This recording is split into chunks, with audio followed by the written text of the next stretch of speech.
네, 우리 수요일마다 지금 몇 주간 함께함의 축복에 대해서 공부하고 있습니다.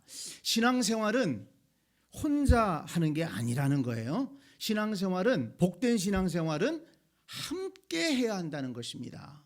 나 혼자서 뭐 잘해보겠다고 뭐 신앙생활 할 수 있어요. 그렇지만 복된 신앙생활 하기가 어렵다는 것입니다. 이것을 우리가 공부하고 있는데요, 말씀을 통해서 이것을 깨닫게 되기를 원합니다. 이런 것들이 그냥 내가 들어서 그렇지, 그러면 이 말씀들이 실행이 안 됩니다. 여러분들이 성경을 보고 성경 말씀에 이렇게 기록하고 있구나, 이렇게 성경 말씀에서 기록한 대로 신앙생활을 해야지 복된 신앙생활이구나, 이거를 말씀을 통해서 깊이 깨달을 때 우리의 생각이 바뀌고 우리의 행동이 바뀌고, 그래서 복된 신앙생활을 할 수 있습니다. 그래서 오늘도 말씀을 통해서 그것을 한 번 더 오늘 공부하려고 생각합니다. 잠깐 복습하자면, 초대교회, 이 초대교회는 우리가 본받아야 될 교회 아닙니까? 교회의 원형. 처음 교회가 세워질 때 어떤 모습으로 그들은 신앙생활을 했는가, 우리가 그것을 본받아야 되는데, 그들은 함께 예수 그리스도의 부활과 예수 그리스도의 승천을 경험했습니다. 예수님의 십자가와 예수님의 부활과 예수님의 승천을 함께 경험했어요.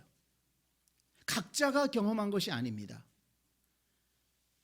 부활하신 주님은, 십자가에 달린 예수님을 그들이 함께 쳐다봤어요. 예수님의 죽으심을 보았습니다. 그때는 같이 낙심했습니다.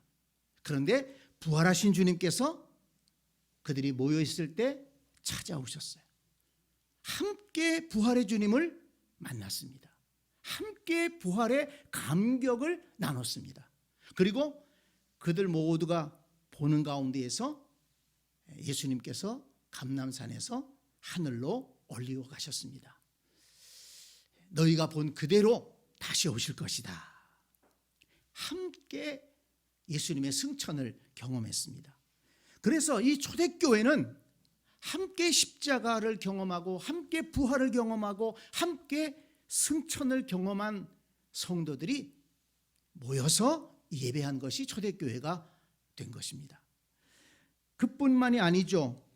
그들은 예수님의 말씀대로 돌아와서 함께 성령 받기를 위해 기도했습니다.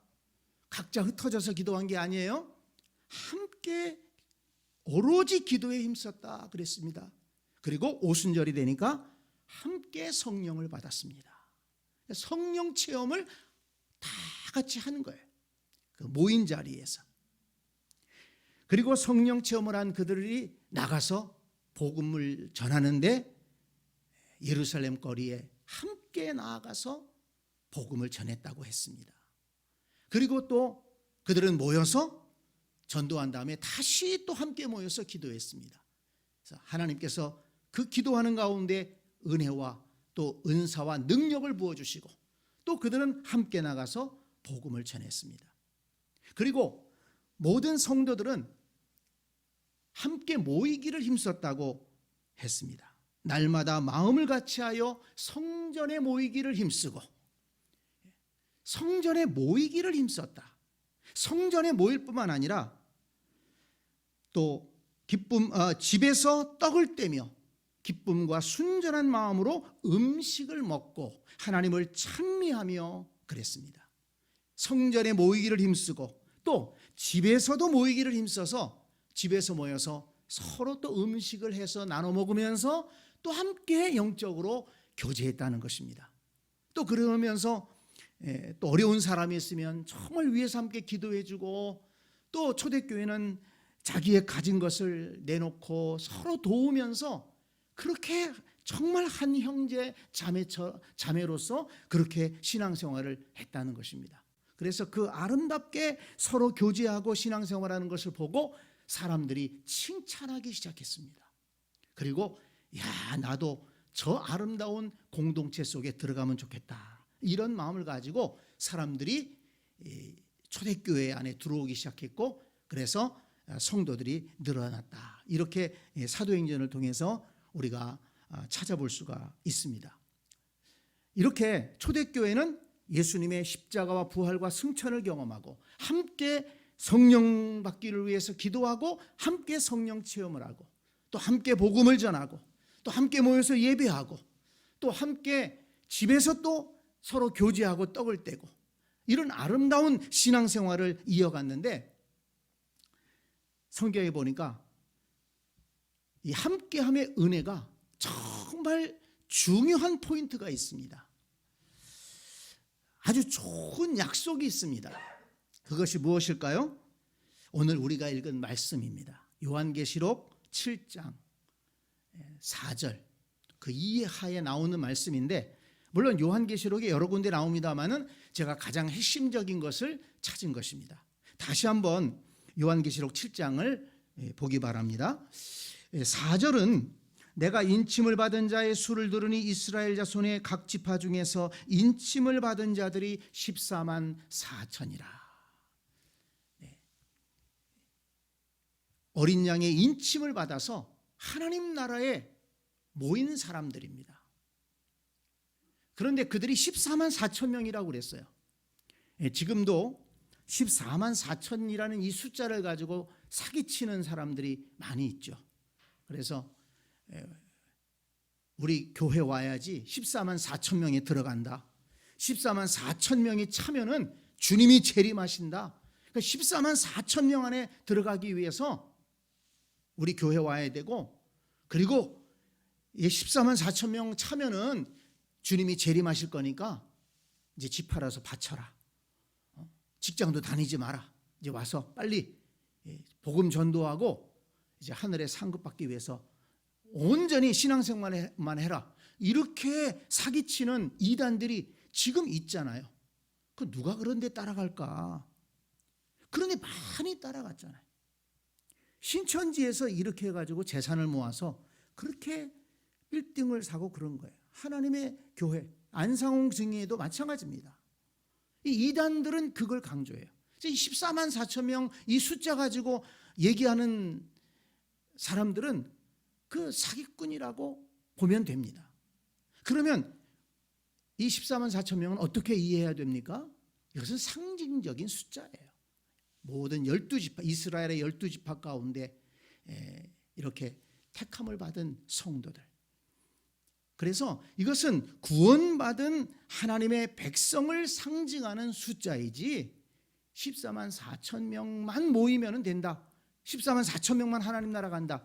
그게 아니라는 것입니다. 그러면 지금 신천지 같은 경우에는 14만 4천 명이 훨씬 넘었잖아요. 근데 어떻게 됐어요? 주님이 재림하시지 않았잖아요. 그러면 14만 4천 명 모이면은 예수님 재림하시니까 집 팔아서 바치라고 그러고 재산 다 바치라고 그러고 직장 다니지 말라고 그랬는데, 이제 그거 부도났으니까는 그거 다 돌려줘야 되지 않나요? 이제는 또 엉뚱한 말로 또 사기를 치고 있어요. 우리 가운데 이렇게 많이 모이지만 진정한 신자 14만 4천 명이 필요하다. 그 14만 4천 명에 들어가려고 또 그냥 열심을 내는 거예요. 그런 사기꾼들에게 넘어가지 않으려면 이 말씀을 잘 이해를 해야 되는데요. 어쨌든 이렇게 하나님 나라에 구원받은 백성들이 모였습니다. 그런데 그 모인 백성들이 어떤가 한번 볼까요? 자, 여기 7장 다시 한번 볼게요. 중요한 말씀이기 때문에 그렇습니다. 9절부터 다시 한번 볼게요. 자, 요한계시록 7장 9절부터 2일 후에 내가 보니 각 나라와 족속과 백성과 방언에서 아무도 능히 셀 수 없는 큰 무리가 나와 흰 옷을 입고 손에 종려가지를 들고 보좌 앞과 어린 양 앞에 서서 큰 소리로 외쳐 이르되. 자, 이 말씀만 봐도 아까 14만 4천 명이 문자적인 14만 4천 명이 아니라는 걸 알 수 있잖아요. 이게 뭐라고 그랬어요? 능히 셀 수 없는 큰 무리가 나와 흰옷을 입고 손에 종려가지를 들고 보좌 앞과 어린 양 앞에 서서 그랬잖아요. 셀 수 없는 큰 무리가 나왔다고 그랬어요. 그렇죠. 오고 오는 세대에 구원받은 백성이 얼마나 많겠습니까? 지금 역사적으로 주님 재림하실 때까지 하나님 나라에 간 하나님 백성이 얼마나 많겠습니까? 그걸 어떻게 셀 수가 있어요? 셀 수 없는 큰 무리가 하나님 나라에 모이는 것입니다. 그런데 그들이 큰 소리로 무엇을 외칩니까? 구원하심이 보좌에 앉으신 우리 하나님과 어린 양에게 있도다 하니 모든 천사가 보좌와 장로들과 내 생물의 주위에 서 있다가 보좌 앞에 엎드려 얼굴을 대고 하나님께 경배하여 이르되 아멘. 찬송과 영광과 지혜와 감사와 존귀와 권능과 힘이 우리 하나님께 세세토록 있을지어다. 아멘 하더라. 천사들과 거기에 장로들과 또 여러 생물들이 하나님을 찬양하는 그 우렁찬 찬양이 있는 것입니다. 그런데 13절에 보니까 장로 중 하나가 응답하여 나에게 이르되 이 흰옷 입은 자들이 누구이며 또 어디서 왔느냐. 하나님 나라에 들어온 백성들이 흰옷을 입고 있는 거예요. 14절 내가 말하기를 내 주여 당신이 하시나이다 하니 그가 나에게 이르되 이는 큰 환난에서 나오는 자들인데 어린 양의 피에 그 옷을 씻어 쉬게 하였느니라. 어린 양의 피에 그 옷을 씻은 자들이다. 예수 그리스도의 그 십자가의 보혈을 믿고 구원받은 백성이라는 말입니다. 구원은 어떻게 받는 거라고요? 하나님 나라는 어떻게 갑니까?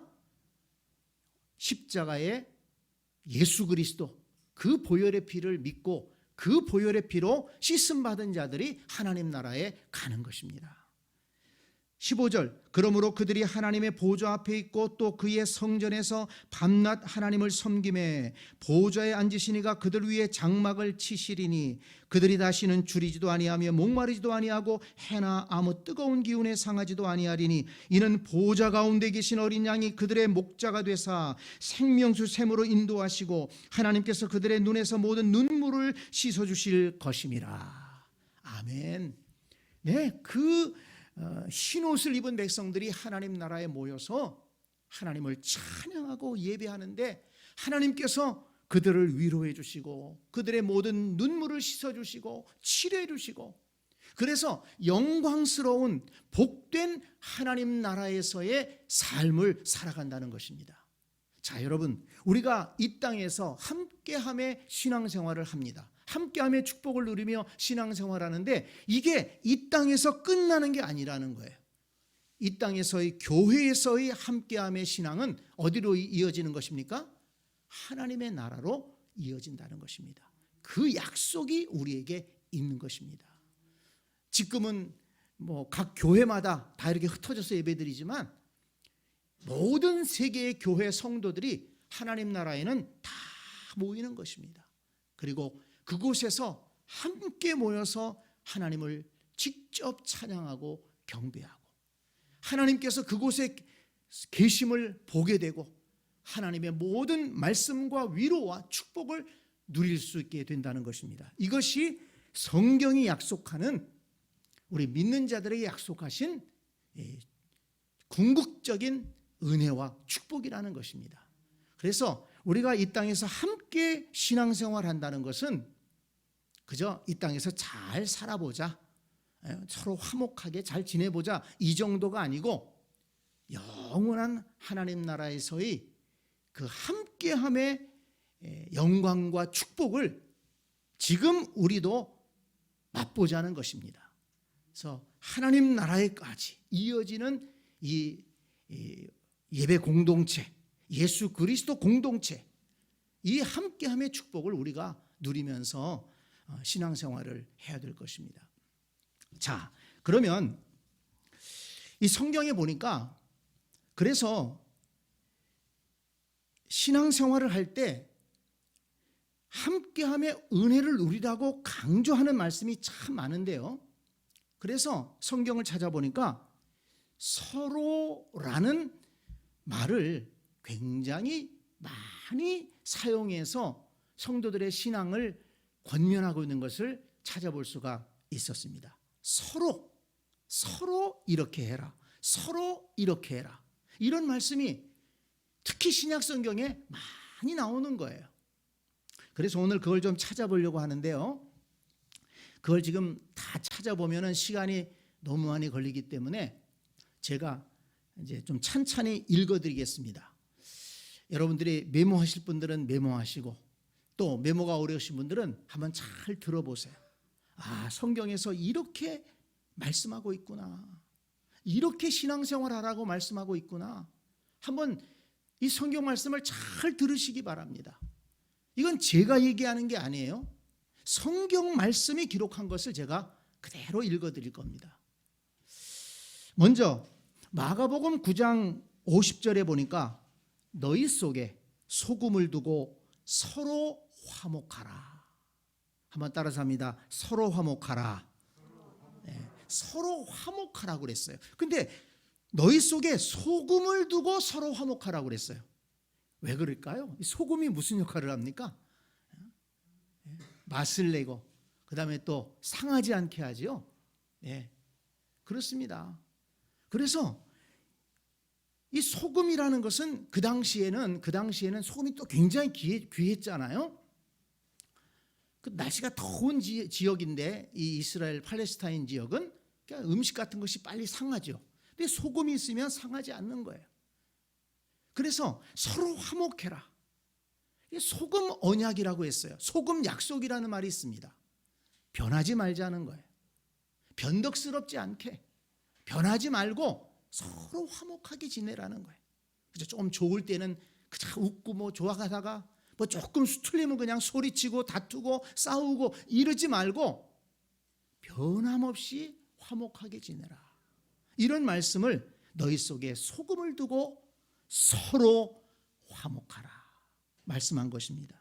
요한복음 13장 34절에 보니까 새 계명을 너희에게 주노니 서로 사랑하라. 이 서로 사랑하라는 말씀은 자주 나오죠. 베드로전서 4장 8절에 보니까 무엇보다도 뜨겁게 서로 사랑할지니 사랑은 허다한 죄를 덮느니라. 사랑은 뭐 한다고요? 허다한 죄를 소문낸다. 아니죠. 허다한 죄를 덮느니라. 요한일서 4장 11절 12절에 보니까 사랑하는 자들아 하나님이 이같이 우리를 사랑하셨은즉 우리도 서로 사랑하는 것이 마땅하도다. 서로 사랑하는 것이 마땅하도다.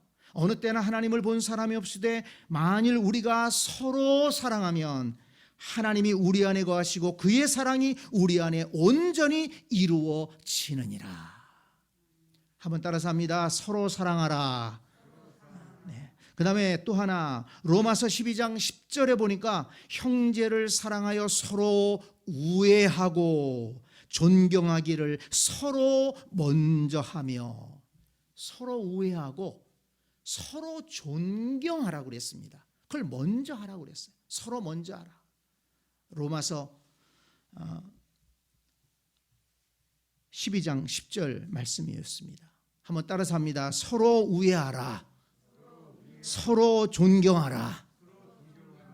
자, 그 다음에 로마서 12장 16절에 보니까 서로 마음을 같이하여 높은 데 마음을 두지 말고 도리어 낮은 데 처하며 스스로 지혜 있는 채 하지 말라. 서로 마음을 같이하라.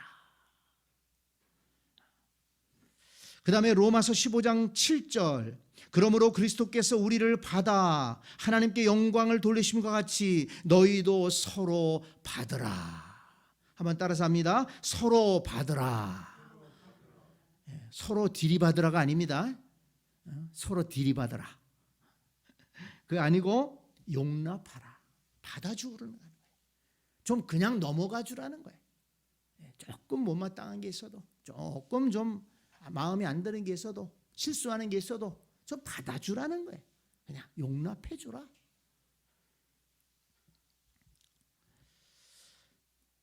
로마서 16장 16절에 보니까 너희가 거룩하게 입맞춤으로 서로 무난하라. 서로 무난하라. 서로 안부를 묻고 서로 걱정하고 서로 소식을 전하면서 지내라는 것입니다. 갈라디아서 6장 2절에 보니까 너희가 짐을 서로 지라. 그리하여 그리스도의 법을 성취하라. 짐을 서로 지라. 다른 사람이 무거운 짐을 지고 있을 때 좀 나눠지기 위해서 노력하라는 얘기입니다. 에베소서 4장 2절에 보니까 모든 겸손과 온유로 하고 오래 참음으로 사랑 가운데에서 서로 용납하고, 서로 용납하라는 말씀이 다시 한번 나왔죠. 서로 받으라, 서로 용납하라. 에베소서 4장 32절에 보니까 서로 친절하게 하며 불쌍히 여기며 서로 용서하기를 하나님이 그리스도 안에서 너희를 용서하심과 같이 하라. 서로 친절하게 하며 불쌍히 여기며 서로 용서하기를. 서로 친절해야 된다고 그랬어요. 서로 불쌍히 여기고 서로 용서하라. 데살로니가전서 4장 18절 그러므로 이러한 말로 서로 위로하라. 서로 위로하라. 고된 인생을 살아가면서 서로 위로하며 격려하며 서로 힘을 주며 살아가라는 것입니다. 야고보서 4장 11절 형제들아 서로 비방하지 말라. 서로 비방하지 말라. 야고보서 5장 9절 형제들아 서로 원망하지 말라. 그리하여야 심판을 면하리라. 보라 심판주가 문 밖에서 계시니라. 서로 원망하지 마라. 서로 비방하지 마라.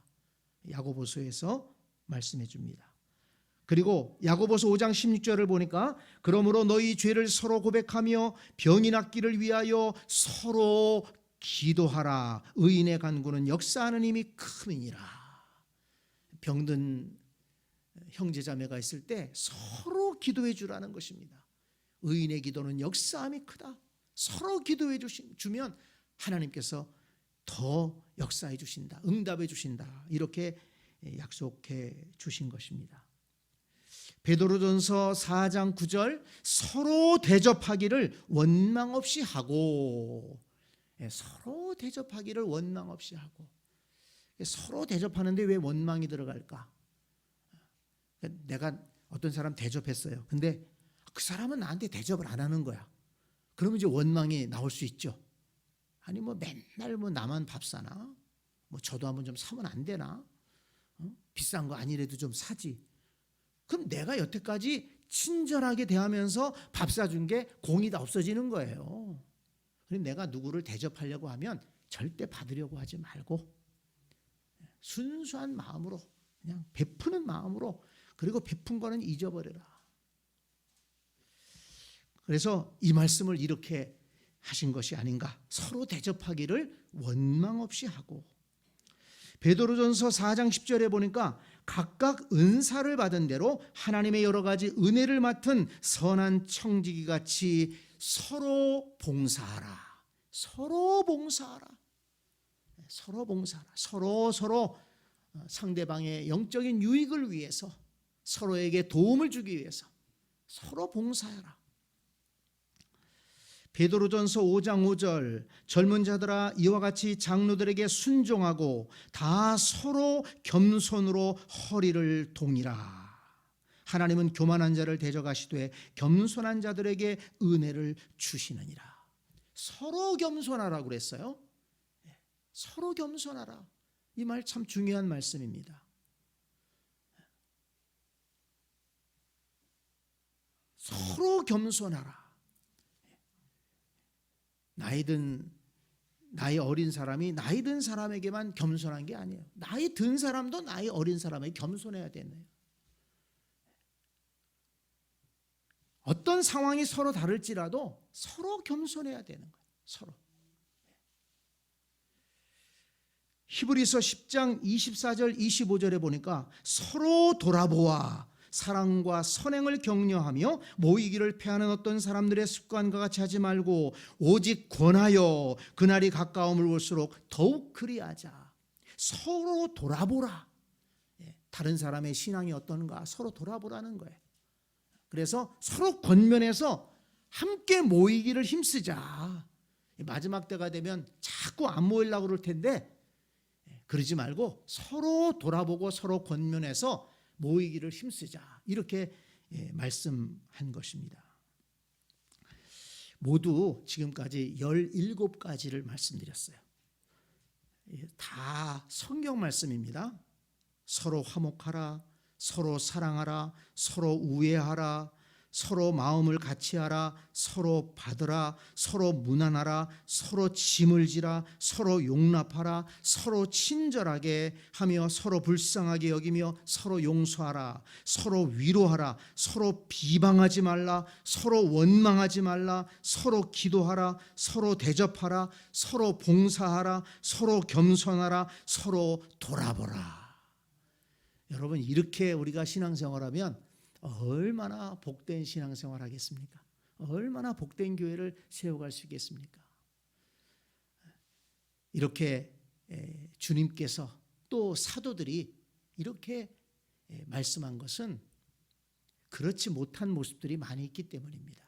그래서 우리가 이 말씀을 잘 마음에 담고 우리에게 부족한 것이 있으면 회개하고 정말 우리가 서로 섬기고 서로 위로하고 서로 기도해 주면서 그렇게 복된 신앙생활을 해 나가야 될 줄로 믿습니다.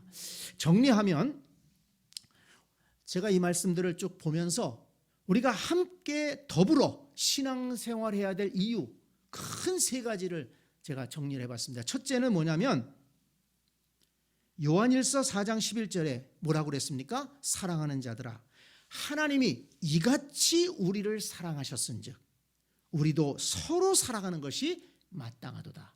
우리가 서로 사랑할 이유 뭡니까? 하나님이 우리를 이처럼 사랑하셨기 때문입니다. 그러니까 우리가 서로 사랑하는 기준은 뭡니까? 하나님이 우리를 사랑하신 그 사랑인 거예요. 굉장한 것이죠. 하나님께서 나 같은 것도 사랑해 주셨는데 이걸 깨닫게 되면 내가 누구인들 사랑하지 못하겠는가? 이렇게 답이 나오는 것입니다. 그 다음에 두 번째는 마태복음 18장 20절에 보니까 2-3 사람이 내 이름으로 모인 곳에는 나도 그들 중에 있느니라 그랬습니다. 그러니까 우리가 함께 더불어 신앙생활하면 그곳에 주님께서 임하신다는 것입니다. 그리고 2-3 사람이 합심하여 기도하면 내가 그들의 기도를 들어주겠다. 그러니까 서로 함께 모여 기도하면 하나님께서 더 그 기도를 잘 들어주신다고 말씀하신 겁니다. 그 다음에 3 번째는 로마서 12장 5절에 보니까 이와 같이 우리 많은 사람이 그리스도 안에서 한 몸이 되어 서로 지체가 되었느니라. 우리가 어떤 존재냐? 우리는 지체라는 거예요. 지체가 뭡니까? 여기 팔, 다리, 몸통, 눈 이게 지체예요. 그런데 우리가 서로 지체가 되었다는 것입니다. 왜 그렇게 말씀했습니까? 우리가 함께 협력해서 그리스도께서 교회의 머리가 되시고 그리고 또 교회는 그리스도의 몸이라고 그랬습니다. 우리 성도들이 각 지체예요. 함께 힘을 합쳐서 하나님께 영광을 돌리고 하나님께 예배하고 하나님의 뜻을 이루는 존재라는 것입니다. 그런데 그렇게 효과적으로 하기 위해서는 우리 각 지체가 함께 나가야 되잖아요. 각 지체가 따로따로 놀아버리면 그 일을 어떻게 하겠습니까? 내가 어디를 간다고 그러면은 눈은 앞을 보고 그곳을 향하고 또 내 발은 그곳을 향해서 가야 되잖아요. 근데 생각은 가야 되는데 발이 말을 안 들어. 아니, 맨날 나만 왜 걷느냐? 맨날 나만 피곤하냐? 다리가 안 걸으려고 그래. 그럼 어떻게 가겠어요? 뭘 이룰 수가 있겠습니까? 뭘 해야 되는데 이 손이 맨날 왜 나만 일 시키느냐? 그러고서 안 하려고 그래. 그러면 뭘 할 수가 있겠습니까? 우리가 지체가 되었다는 것은 이렇게 하나님 앞에 함께 예배드리고 함께 봉사하고 함께 하나님의 뜻을 이루기 위해서 한 마음이 되어야 된다. 이 지체의식을 가져야 한다는 것입니다. 그리고 또 하나, 이 지체라는 것은요, 한 지체가 아프면 온몸이 아픕니다. 한 지체가 아프면. 여러분, 이 손가락 한 끝에 생채기가 나서 곪으면은 얼마나 아픕니까? 이게 온몸이 아픈 거예요. 피곤하고. 어디 한 군데가 아프면 온몸이 힘을 잃어버리는 것입니다. 그래서 이 지체가 되었다는 것은 서로 위하고 서로 돌봐주고 서로 기도해 주어서 우리 서로가 힘을 잃지 않고 함께 신앙생활을 잘 하도록 서로 도와야 된다는 것입니다. 함께 더불어 신앙생활해야 될 이유 세 가지를 말씀드렸죠. 하나님께서 우리를 사랑하셨어요. 큰 사랑을 입었습니다. 그래서 우리도 서로 사랑하라 말씀하셨습니다. 그리고 우리가 함께 신앙생활할 때 그곳에 주님이 임하신다고 그랬습니다. 그리고 우리 성도들은 서로 지체가 된다. 이 지체의식을 잃어버리면 하나 되기 힘듭니다. 우리 서로가 한 지체다. 함께 힘을 모아야지 된다. 그래야 하나님이 기뻐하시는 신앙생활, 복된 신앙생활 할 수 있다. 이거를 잊지 마시기를 바랍니다. 그리고 또 하나 이 말씀을 준비하면서 저에게 생각이 드는 것이 함께 신앙생활할 때 주의할 점이 있겠다. 첫째는 먼저 믿은 자가 본을 보이라는 것입니다. 서로 섬기라고 그랬잖아요. 근데 누가 먼저 해야 될까요? 먼저 믿은 자가 해야 돼. 신앙의 선배들이 해야 돼. 나이 든 분들이 먼저 해야 되는 거예요. 그래서 후배들을 따라오게끔 해야 돼. 본을 보여야 된다는 거예요. 서로 화목하고 서로 사랑하고 서로 우애하고 서로 용납하고 서로 용서하고 서로 무난하고 누가 먼저 해야 된다고요? 먼저 믿은 자들이, 선배들이 본을 보여야 된다는 것입니다. 두 번째는 친절을 베푸는 것을 함부로 해도 된다라는 것으로 착각하지 말라는 거예요. 우리 교회에서 이렇게 서로 용서하고 서로 용납하고 서로 친절하게 하라고 가르치니까 그거를 잘 받아들인 사람은 교회에 와서 정말 겸손하게 모든 사람에게 잘하려고 애씁니다. 우리 교회에도 성도님들이 정말 서로 봉사하고 그렇게 참 교회를 세워가기 위해서 서로 성도들을 섬기기 위해서 수고하는 것들을 볼 수가 있어요. 그런데 그렇게 교회에 와서 겸손하게 순종하면서 친절하게 애쓰고 수고하는 것을 그걸 내가 함부로 해도 된다 이렇게 생각하는 분들도 혹간이 있는 것 같아요. 일반 사회 같으면 그 가만히 있겠어요? 교회니까 참아주는 거예요. 주님의 몸된 교회가 조용하기 위해서 참고 있는 거예요. 근데 그거를 내가 함부로 해도 되는 것으로 착각하는 사람들이 있어요. 그렇게 되면 안 됩니다. 주님 때문에 겸손한 것이고 주님 때문에 참고 주님 때문에 헌신하는 거예요. 그걸 알아야 됩니다. 그렇다면 내가 어느 누구도 함부로 할 수 없는 거예요. 여러분 성경 말씀이 뭐라고 그랬습니까? 이 소자 작은 자 하나에게 한 것이 바로 내게 한 것이다. 그리고 이 작은 자 하나에게 잘못한 것이 바로 나한테 잘못한 것이다. 예수님 그렇게 말씀하셨어요. 어린아이 하나를 실족하게 하면 연자맷돌을 그 목에 달아가지고 강물에 빠뜨리는 거나 마찬가지다. 그렇게 말씀하셨잖아요. 절대로 교회 안에서 어느 누구에게도 함부로 해야 된다고 생각해서는 안 됩니다. 성도들의 섬김을 귀하게 볼 줄 알아야 되고 누구든지 그 섬김을 높이 사고 칭찬하고 격려해 줘야지 상대방의 친절을 내가 함부로 할 수 있는 것으로 착각해서는 안 된다는 것입니다. 그리고 또 하나는 친절을 특권으로 착각하지 말아라. 다른 분들이 나한테 잘해주는 거야. 그러니까 그게 처음에는 친절로 받아들이다가 나중에는 특권으로 생각을 해. 그래서 안 해주면 신경질 내고, 안 해주면 불평하고 원망하고.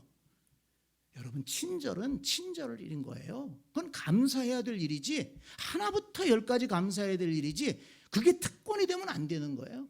나중에 가서는 왜 나한테는 안 해주느냐, 왜 작년에 해주고 올해는 안 해주느냐, 언제부터 그랬느냐, 그러면 안 되는 거예요. 친절을 특권으로 여기지 말아라. 친절은 감사해야 되는 거예요. 하나부터 열까지. 그리고 그 친절을, 그 섬김을 소중히 여기고, 그 사람보다 내가 더 낮아져야지, 그 사람보다 내가 더 섬기려고 애써야지, 그 위에 군림하려고 하면 안 된다는 것입니다. 이 말씀을 준비하면서 주의해야 될 점이 생각나서 제가 정리를 해 보았습니다. 먼저 믿은 자들이, 선배들이 본을 보여야 된다. 친절을 함부로 해도 되는 것으로 착각하지 말아라.